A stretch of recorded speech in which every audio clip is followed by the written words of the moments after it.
Well, we got a doozy of a video this week. Selling our house. 8 years on. Regrets? There might be a few. Who knows? But before we get into that, we would like to say thank you to all our new subscribers. We have had a lot of new viewers over the last few weeks, and we just want to say welcome and that we really appreciate you joining our channel.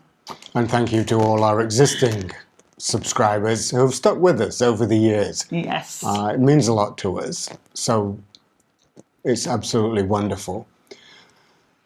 So for the new viewers, we decided quite early on, buying our house, that it would end up being sold to provide us with a retirement fund because we didn't have workplace pension plans that we contributed to. None of our employers did that. So we always knew we would sell the house and that would fund our retirement. I think too, Norm, one thing that we always wanted to was that we would then let another family enjoy raising their children in our home that we had had a nice number of years to, and we felt that it would be nice to sort of pass that on for somebody else. We had a beautiful 3-bedroom bungalow Yeah. on an acres, a 2-acre site. And basically, it's a great family home. We raised our children in it. And as Tina said, we felt at our stage of life that we didn't need a big house to live in. So we wanted to make sure that there was a house there for another family in a nice family neighborhood to raise their family. So that was part of our thinking about doing it. Unfortunately, house values exploded where we lived. Yes, they did, didn't they? We had no idea that No. within 2 or 3 years of selling our home, the house prices have gone ballistic. But there was many advantages to us actually selling our home, because we could then take the money out at that time. And also we've had 8 years of absolutely wonderful experiences traveling and seeing different places. And we would never have had that had we held on to a home. The other thing that Tina reminds us of is that we locked into a rent 8 years ago. We are in rent-controlled property, so our rent increases have been between 1% and 2% a year over 8 years. So we are saving a huge amount of money.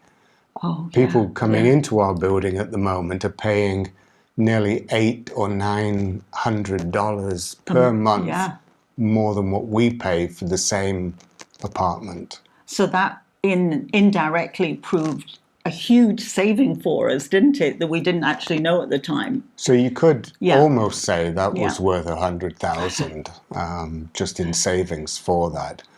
But the thing about home ownership is that the value of your home is out of your hands. It can be influenced in so many different ways, Satine. Oh, absolutely. I mean, you get the local government, they're going to put a price on how much your property is worth and how much taxes you're going to pay. They can also do a compulsory purchase of your property if they have some grand scheme that they want to buy up one street of houses to build condos or what have you, or do some municipal infrastructure.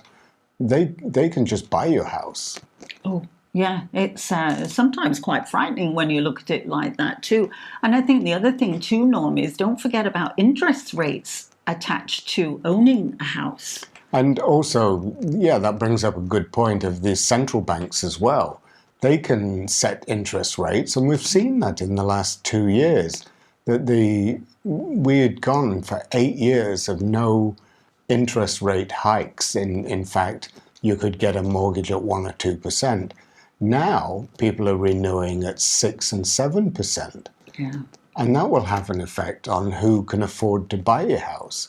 And there's one dark cloud on the home ownership, and it's going to be here for probably another at least 8 years, and that's the baby boomers, our generation. Yes. We sold our house as being young baby boomers before the big amount come on the market. And who's going to be buying these 4 bedrooms, 3,500 square feet homes in the generations following us? Yeah, I think what you've got to consider, Norm, is that pool of potential buyers we're thinking now is a lot smaller, isn't it? So you've got all these sellers coming on, Yep.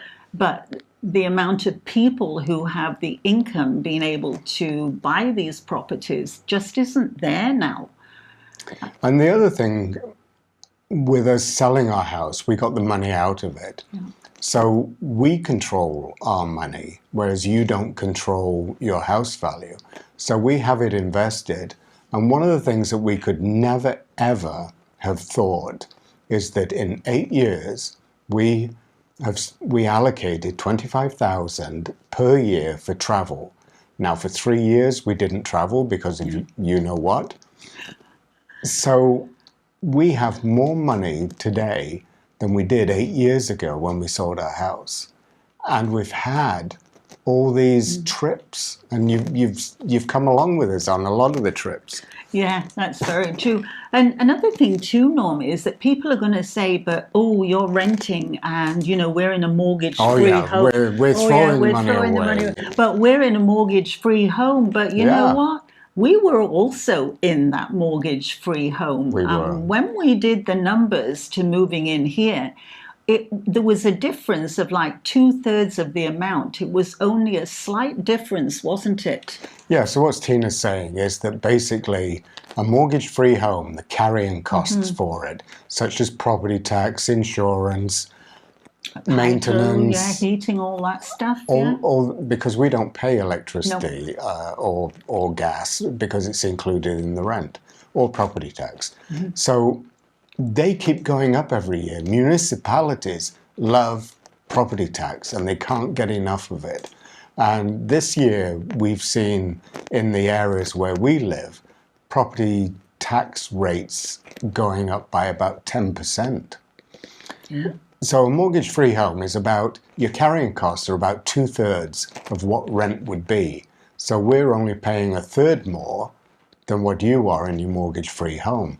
But we've never paid a penny of home improvements in 8 years. No, and a funny thing is, Norm, we even get the filters changed in the furnace, don't we? And do you remember all those times we had to go down to Home Depot or Canadian Tire? That's just a small thing. Yeah, we don't pay for light bulbs. They take care of that. Everything. Yeah, and we recently got that fake hardwood floor, vinyl flooring, but it's in strips.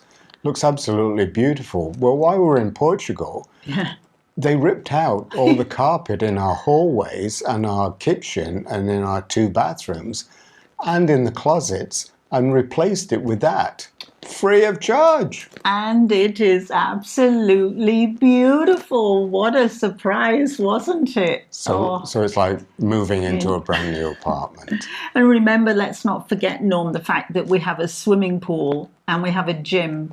And these are all added extras that we definitely didn't have back in the house, did we? So what you won't realize is, if you're not renting, is the freedom that it gave us. Yeah. It was like being unshackled from the heavy load. And so basically we have the freedom to travel without worry, without thinking, are the pipes freezing in wintertime in our home? We don't care. We're in an apartment building. It's heated all the time. Yeah. So it's given us that freedom to just close the door and go. And the other thing that happened when we sold our home, there was an end date. We had to be out on the completion date. So that was the date that we retired. It was clear.